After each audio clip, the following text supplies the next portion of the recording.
आज हम युवाल नोआ हरारी की उस मशहूर किताब पर एक खास चर्चा करने जा रहे हैं जिसने दुनिया भर में काफी हलचल मचाई। सेपियंस, मानव जाति का संक्षिप्त इतिहास। हाँ बिल्कुल, ये किताब इस बात पर रोशनी डालती है कि हम होमो सेपियंस आखिर इस ग्रह पर सबसे हावी प्रजाति कैसे बन गए और आज की दुनिया को हमने कैसे शिकल दिया। ये पूरी कहानी ना 4 बड़े हिस्सों में बटी है। जी, संज्ञानात्मक क्रांति, फिर कृषि क्रांति, उसके बाद मानव जाति का एकीकरण और आखिर में वैज्ञानिक क्रांति। तो सवाल यही उठता है कि एक साधारण सा वानर कैसे इस पूरी पृथ्वी का शासक बन बैठा। चलिए इसी गुत्थी को सुलझाने की कोशिश करते हैं। तो शुरुआत करते हैं संज्ञानात्मक क्रांति से। ये हुई करीब 70,000 साल पहले। यही वो वक्त था जब होमो सेपियंस ने भाषा विकसित की, कल्पना करना सीखा। हाँ, और अमूर्त सोच, ऐसी चीजें सोचना जो असल में दिखती नहीं है। बिल्कुल, और इसी से क्षमता आई साझा मिथ को, धर्मों, संस्कृतियों को गढ़ने की, जिसके कारण बड़े बड़े समूहों में सहयोग करना मुमकिन हुआ। हरारी एक मजेदार उदाहरण देते हैं। हाँ, वो केले वाला, कि आप किसी बंदर को ये नहीं कह सकते कि भाई तुम अपना केला मुझे दे दो, मरने के बाद स्वर्ग में तुम्हें ढेरों केले मिलेंगे। सही कहा। तो ये जो कल्पना है, या यूं कहें कि साझा विश्वास, यही असल ताकत है। ईश्वर, राष्ट्र, पैसा, कानून, ये सब असल में क्या है? साझा कहानियां। हाँ, साझा मिथक, एक अंतर व्यक्तिपरक वास्तविकता, जैसा हरारी कहते हैं।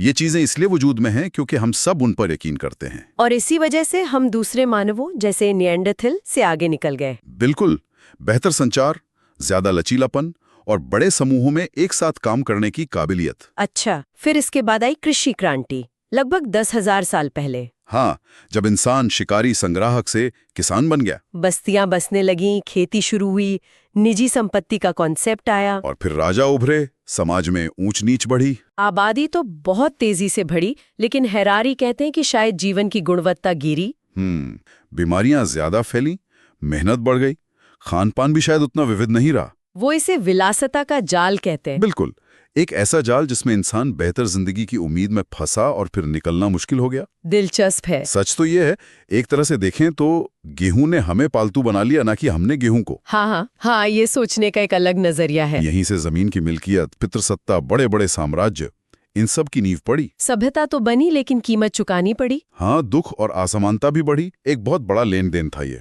इसके बाद क्या हुआ? मानव जाति का एकीकरण। जी, छोटे छोटे समूहों और कबीले बड़े साम्राज्यों में बदलने लगे, व्यापार बढ़ा, संस्कृतियां फैली। और इसमें 3 मुख्य ताकतों का जिक्र आता है: पैसा, साम्राज्य और धर्म। पैसा एक ऐसा विश्वास जिस पर सब सहमत हो गए। हाँ, शायद इतिहास की सबसे सफल कहानी। इसका अपना कोई मूल्य नहीं, पर सब मानते हैं, इसलिए चलता है। और साम्राज्यों ने राजनीतिक एकीकरण किया, अक्सर ताकत के बल पर। उन्होंने भाषा, कानून, सड़कों का जाल फैलाया। लेकिन स्थानीय संस्कृतियों का नुकसान भी हुआ होगा। जरूर, विविधता कम हुई।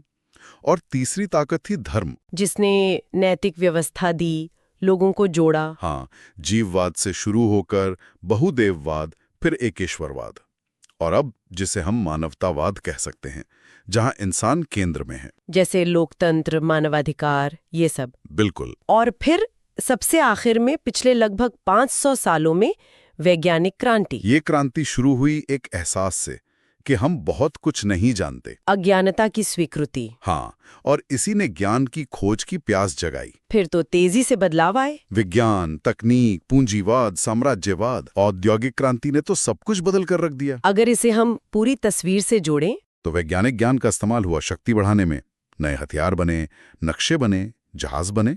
यूरोप ने दुनिया पर कब्जा किया। हाँ, बंदूक और प्रिंटिंग प्रेस के दम पर कह सकते हैं। और पूंजीवाद इस भरोसे पर चला कि भविष्य में विकास होगा, इसलिए कर्ज लो, निवेश करो। और औद्योगिक क्रांति ने हमें शहरों में ला दिया, समय ही पैसा बन गया। बिल्कुल, पर सवाल फिर वही, क्या हम पहले से ज्यादा खुश हैं? उपभोक्तावाद हमें यही बताता है कि खुशी खरीदी जा सकती है। पर क्या ये सच है?